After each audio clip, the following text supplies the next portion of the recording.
Have you ever heard your own name said like it's a footnote? Like, oh yeah, him too.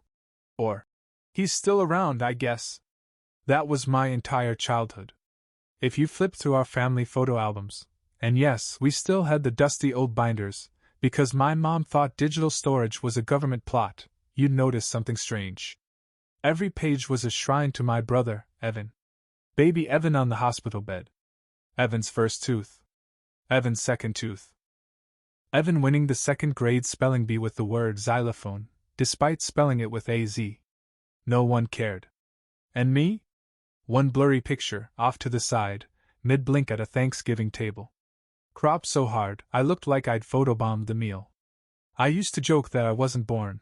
I just materialized one day with a backpack and mild resentment. Evan was the golden child. Not metaphorically. Literally.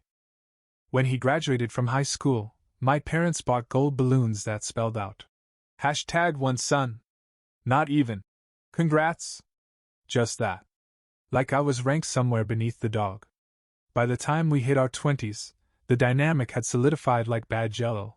Evan was the success, the charismatic, charming, golden retriever of the family who could spill soup on someone and be applauded for his quirky energy. He studied finance, of course, got a cushy consulting job straight out of college, of course, and called me once a year to say things like, "Still working at that garage or whatever? It's a tuning shop." I'd correct. Right. Fancy oil changes. Love that for you. I worked in car audio. High-end builds. Custom interiors. People brought me their Porsches, their G-Wagons, their classic rebuilds when they didn't trust anyone else. My business didn't have a neon sign. It had a reputation. I took pride in that. But Evan? He thought I was a glorified wrench with Spotify. I should have been used to it. The snide comments. The jokes, at holidays. The way Mom always told people. Evan's in finance, and Jordan, well, he works with his hands. Like I was a blacksmith in a Renaissance fair. The last time I saw them all together, it was Christmas 10 years ago. Evan had just bought a penthouse. Correction, our parents had loaned him $500,000, and he gifted them custom-engraved wine glasses that said, "Proud parents of a finance bro." They opened mine next. A Bluetooth speaker I'd tuned myself. Leather-wrapped, walnut case, built to match their home decor. Mom smiled politely and said, "Oh, sweetie, this would have been perfect 5 years ago." I left before dessert. Didn't slam the door. Didn't cause a scene. I just packed my coat, gave a nod to Grandma, and drove home in silence. That was the last family event I ever attended. People say success is the best revenge. I say silence is better. You know what happened after that? I stopped calling. Stopped texting. Stopped pretending the annual Merry Christmas group chat meant anything. And I got to work. I expanded the shop. Got a second lift. Partnered with a designer who specialized in custom interiors. We made headlines once, a Ferrari build for a retired NFL star. Clients started flying in from other states. Word of mouth became gospel. And me?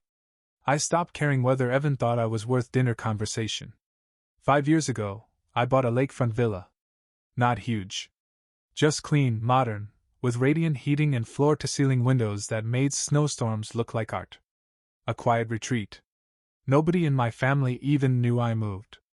They didn't ask. And I didn't tell. Then came last Saturday. Middle of January.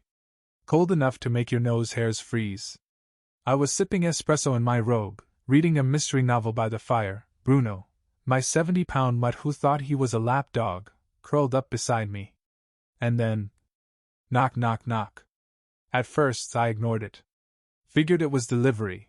I'd ordered some soldering equipment and spare wiring the night before.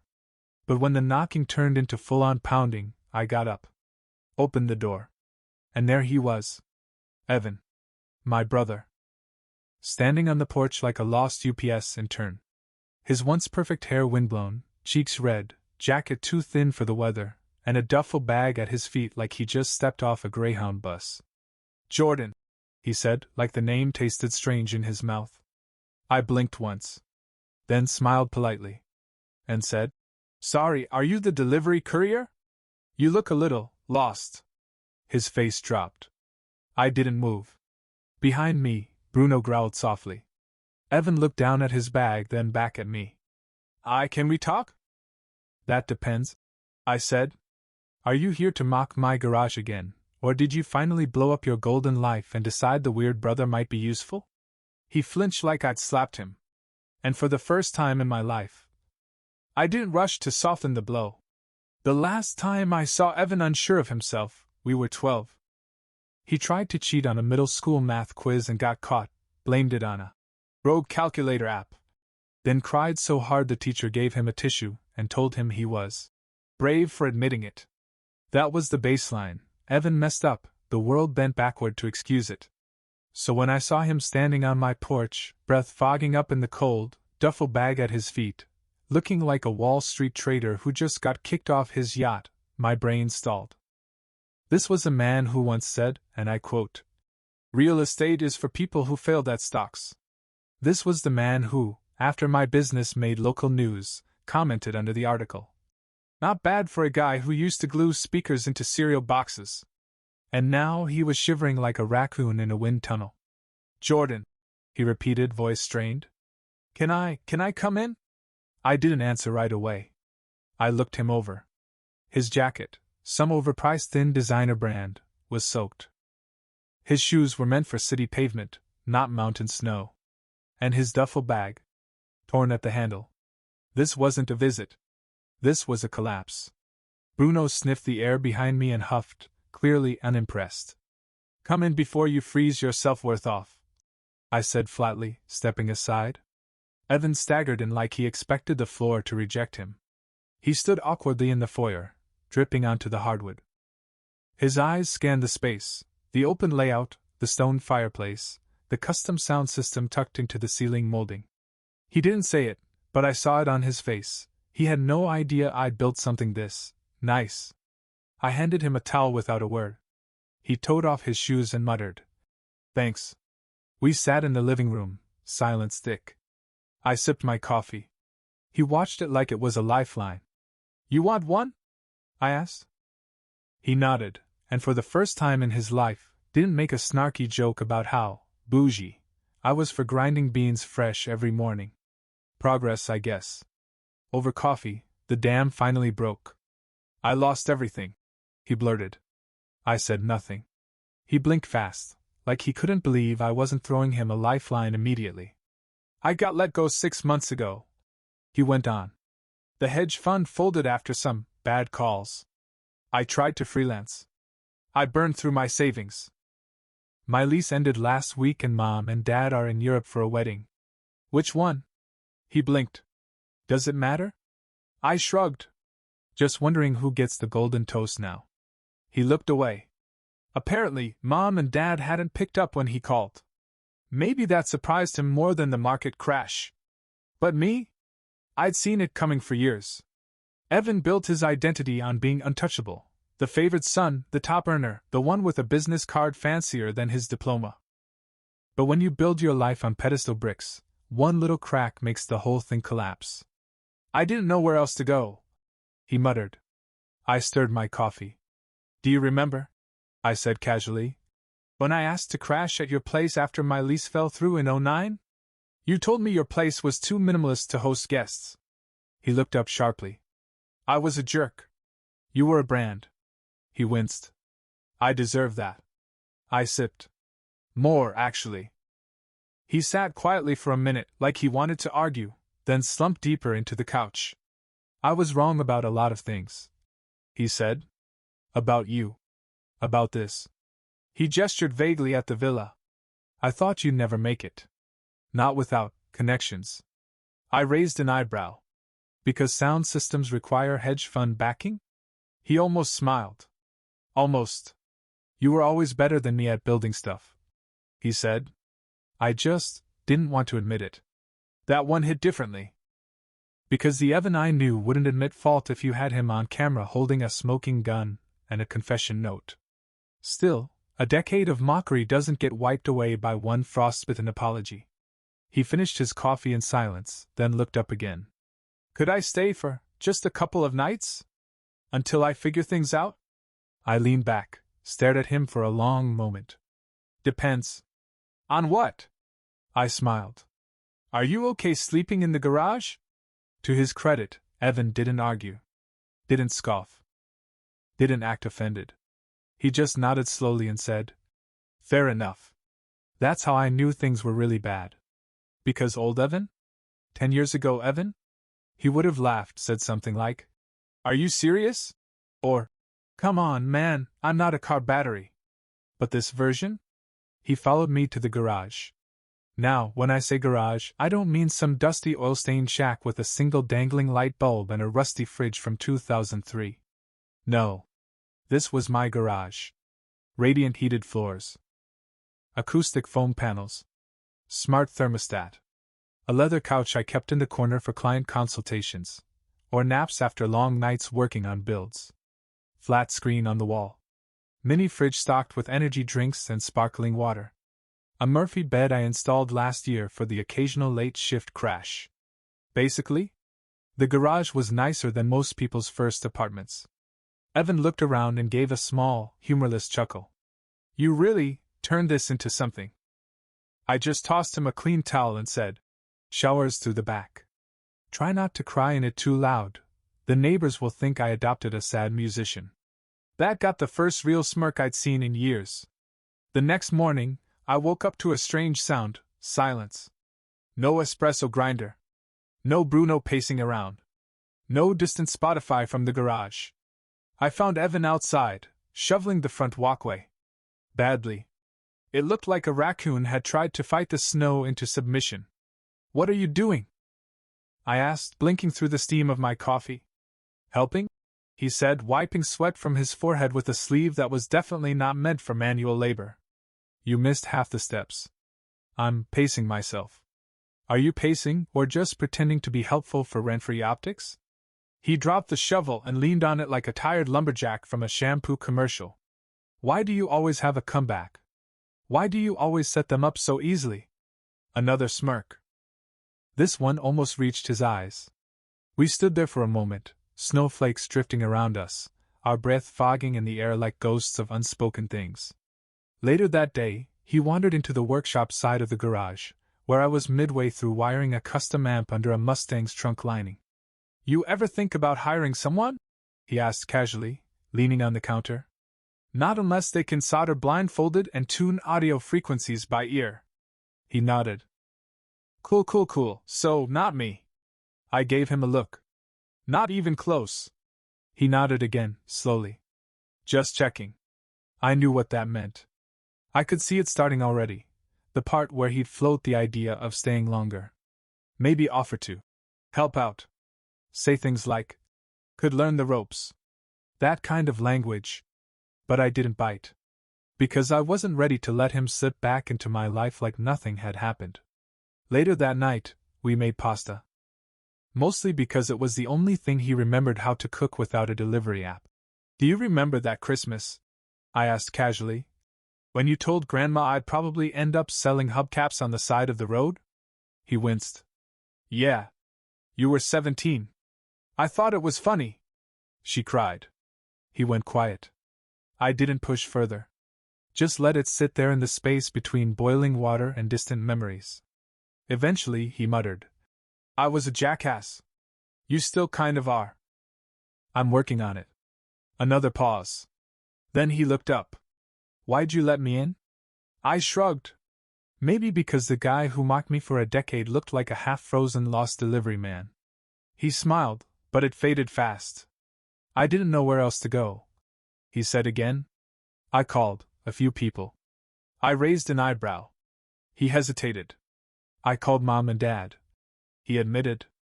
Twice. They didn't answer. I wasn't shocked. I just waited. And I called Liz. His ex. She dumped him a year ago, right after he lost his job, when the finance prodigy glow started to fade and the real Evan started to emerge. She picked up. Said she hoped I was well. Then hung up. Oof. He stared at his plate, twirling noodles like they might spell out a lifeline if he spun them fast enough. I didn't offer advice. I didn't say, It gets better. I just said. Dishwasher's on the left. Don't overload it. It throws a tantrum. That night, I lay in bed and stared at the ceiling. I wasn't sure what I felt. Pity? Satisfaction? Maybe both. But one thing was clear, this wasn't going to be just a weekend. Evan didn't just lose his job. He lost his glow. His identity. And maybe, just maybe, he was starting to see who I'd become in the years he ignored me. 3 days into Evan's unexpected exile at my place, he started acting like a guest who forgot to leave. You know the type. Starts asking where the cinnamon is, remembers that he used to love these mugs, and suddenly has opinions about how I organize my spice drawer. I didn't say anything. Yet. I figured it was like a wounded animal licking its pride. He needed time. Or space. Or maybe a manual on how to act like a decent sibling. But then, on Wednesday morning, it happened. The ping. My phone buzzed once. Then again. And again. 12 rapid vibrations, like a heart monitor for bad decisions. I checked the screen. The family group chat. European Fam Bam Adventure, Wedding Week clinking glasses. New messages. I had muted that chat a decade ago, but the name alone still made my jaw tighten. I scrolled. Photos. Candids of our parents in Italy. Mom posing next to a stone fountain. Dad was holding a spritz and pretending he liked it. Captioned. Best view in Florence. And no stress. Tangerine Sun. Another one, our aunt tagging everyone, including Evan. Missing someone here. Eyes winking face. My name? Not even mentioned. Not even as a wish you were here. Or Jordan would love this. Evan was frowning next to me, scrolling too. He hadn't been tagged either. They didn't answer when I called. He said again, mostly to himself. Guess they're too busy enjoying that stress-free spritz. I muttered. He stared at the photos. I thought they'd care. You mean now that you're not the golden child with the gold Amex? He winced. I mean, yeah. Later that afternoon, he finally said it. I didn't know they'd ice me out this fast. You didn't think they'd ever ice you out. I corrected. He didn't argue. He just looked small, not in a pathetic way, just stripped down. Like the suit had come off, and underneath wasn't the success story. Just Evan. My brother. The one I used to play video games with until 2 a.m. The one who once stuck a "kick me" note on my backpack in 6th grade and swore it was just a social experiment. That night, he helped with dinner again. Didn't make jokes about my knives or my minimalist fridge. Instead, he said, You ever talk to them anymore? I paused. Stirred the sauce. Nope. Why not? I turned off the stove. You know how many times they came to visit me here? He shook his head. 0. You know how many times they texted me on my birthday since I left? Another shake. 1. 2 years ago. Mom sent me a meme. It said, Happy birthday, you old fart. No name. No call. Just a meme. He blinked. Wow. Yeah. I didn't say it to guilt him. I said it because I finally could. Because the air was different now. Less thin. For once, I wasn't the one sitting at the kiddie table of our family's attention span. The next morning, it snowed hard. Evan offered to help dig out the driveway, again, and I let him. Not because I needed help, but because I think he needed to feel useful.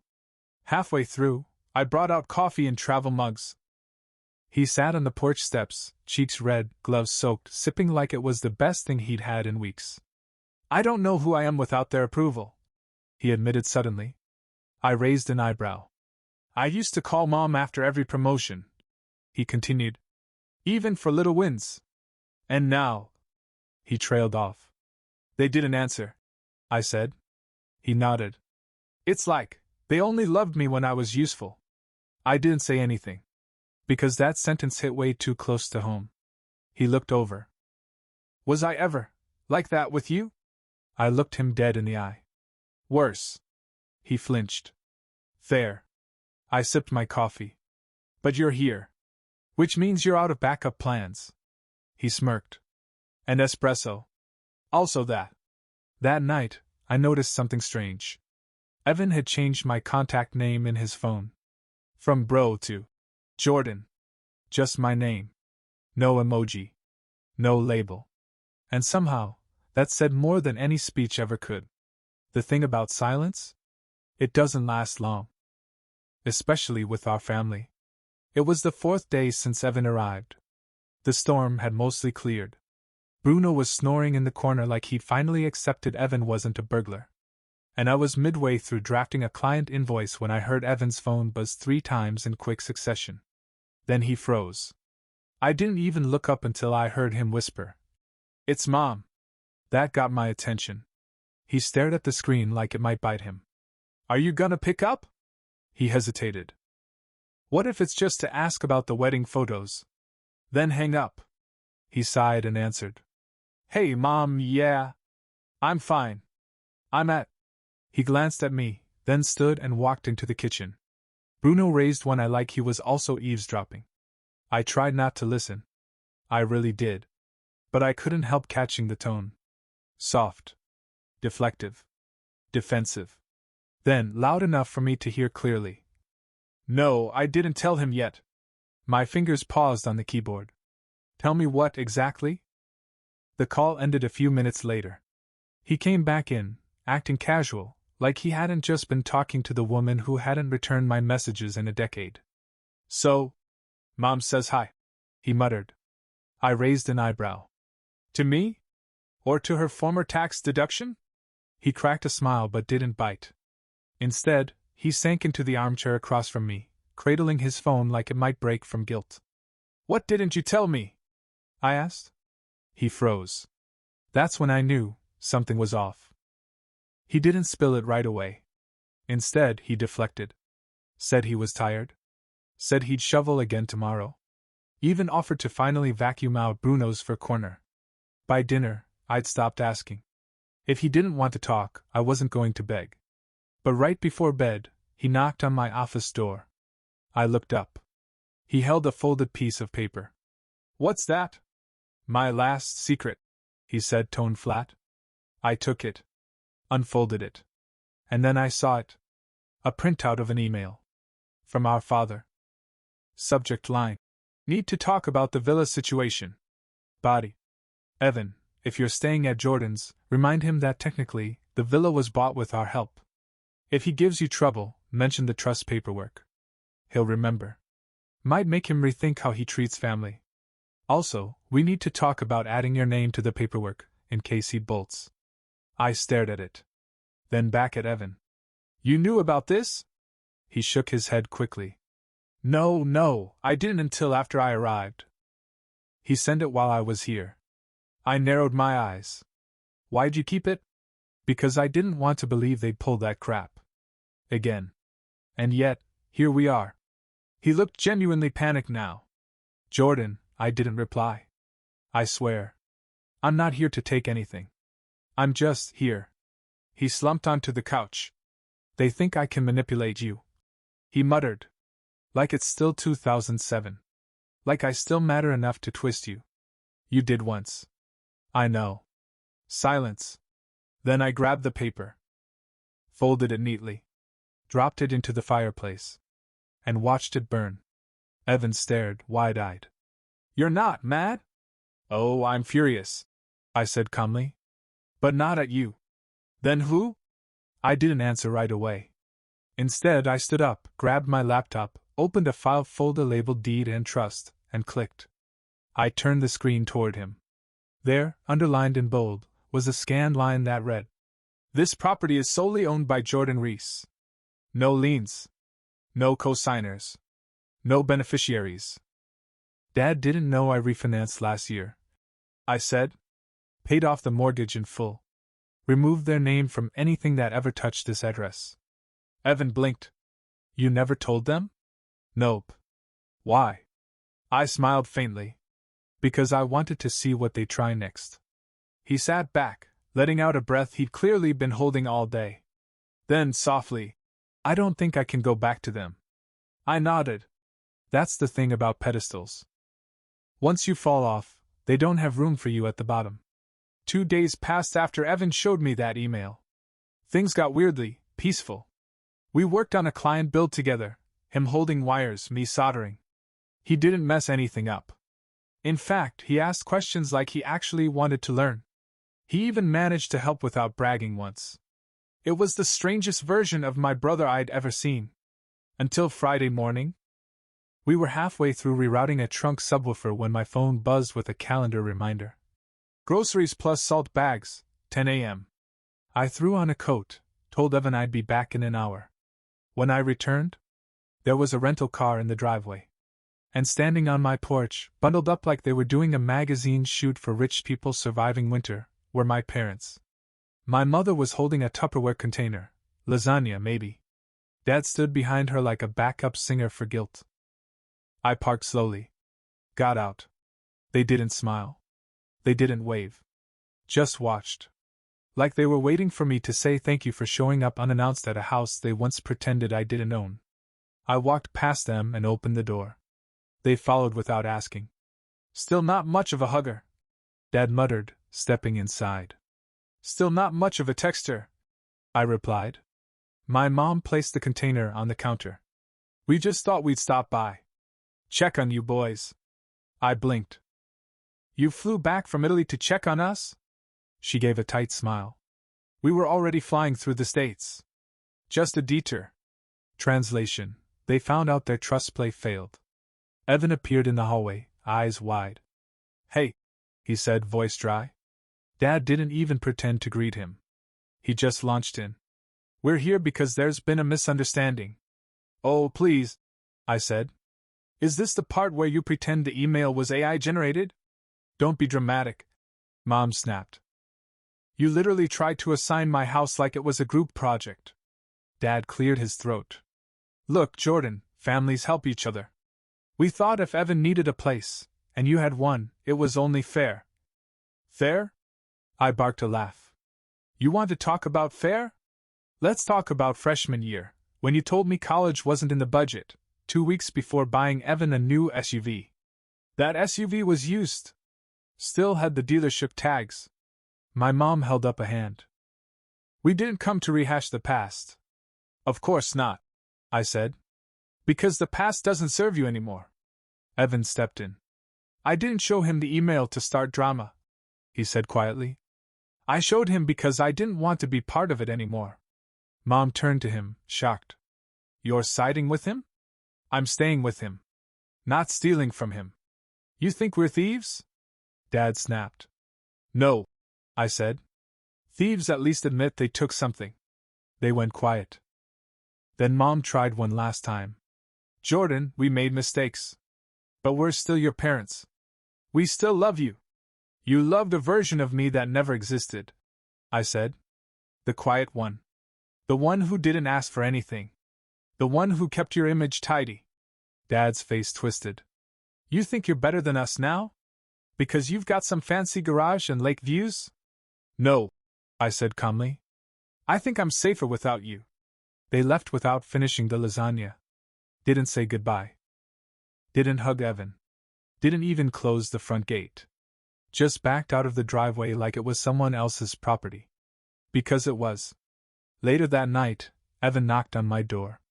He looked nervous. Sweaty. I got a call, he said. From Mom? No. From a friend. Former colleague. There's a startup in Boulder. Early stage fintech. They need someone to consult. Short-term contract. It's something. You thinking of taking it?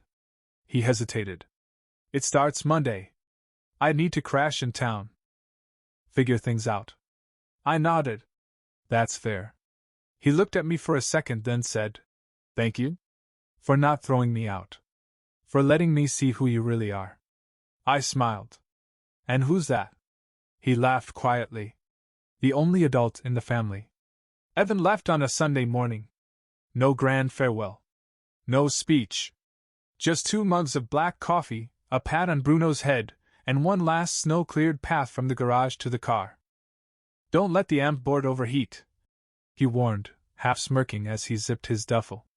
Don't let Boulder eat you alive, I replied, handing him a pack of granola bars I knew he'd forget to buy for himself. We stood there in the driveway, two grown men who used to scream over who got the TV remote. He looked at me one last time. You sure you're okay with this? With you leaving? With all of it? I took a breath. I don't know if I forgive everything. But I think I believe you're not that guy anymore. He nodded slowly. Then he climbed into the beat-up Subaru he borrowed from one of my neighbors and drove off, tires crunching over the last traces of winter. I didn't hear from him for a week. No calls. No texts. I figured it meant he was working. Or maybe just finally breathing on his own. Then, on a Thursday night, my phone buzzed. Evan. Client signed. I'm in. It's not flashy, but it's mine. And then, P.S. I fixed the espresso grinder before I left. It was rattling. I didn't reply right away. I just stared at the screen for a moment, wondering when the last time I felt this still. Then I tapped out 2 words. Me. You're good. And meant it. The next week, I got a letter. Real envelope. Real paper. No return address. Inside was a short note. Jordan. We stopped by the villa while you were out. Just wanted to talk. We understand now that things have changed. We won't interfere again. Your father still believes things should have gone differently. But I see that you made a life. One that doesn't need our approval. Or permission. Be well. Mom. Folded behind the note. A photo. It was old. One I hadn't seen in years. Me and Evan. Ages maybe 6 and 8. Covered in dirt, holding toy cars in front of Dad's old garage. The back of the photo said, the only time you both agreed on anything, the blue one was faster. I sat with it for a long time. Because here's the thing they never tell you. Revenge feels good. But peace? Peace feels earned. Not given. Not begged for. Earned, over late nights, cold mornings, and the sound of your past knocking on your door. Only to walk away better than it arrived. Bruno barked at something outside. I walked to the window and saw a delivery van. The guy stepped out, holding a clipboard. I opened the door and smiled. Let me guess, I said. You're not my brother, are you? The delivery guy blinked. No, sir. Perfect, I said, signing. Then we're good.